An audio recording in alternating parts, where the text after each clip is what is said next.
আজকে অত্যন্ত সুচতুরভাবে একটা নতুন চক্রান্ত শুরু হয়েছে। এই চক্রান্ত হচ্ছে বাংলাদেশকে আবার অস্থিতিশীল করা, বাংলাদেশকে আবার বিপদে নিমজ্জিত করবার জন্য। অতীতে ফ্যাসিস্ট সরকার আমলে যেভাবে বাংলাদেশের স্বাধীন সার্বভৌমত্বকে বিপন্ন করা হয়েছে, আজকে আবার বাংলাদেশের স্বাধীন সার্বভৌমত্ব যেন বিপন্ন হয়, আমরা যেন আবার অরক্ষিত হয়ে পড়ি।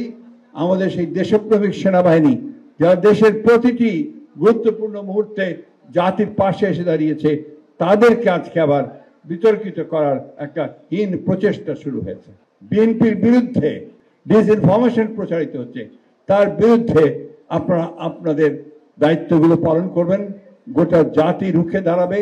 বাংলাদেশকে এই অস্থিতিশীল করার চক্রান্তের বিরুদ্ধে আমরা সবাই এক হয়ে কাজ করব, এই হোক আজকে আমাদের প্রত্যাশা।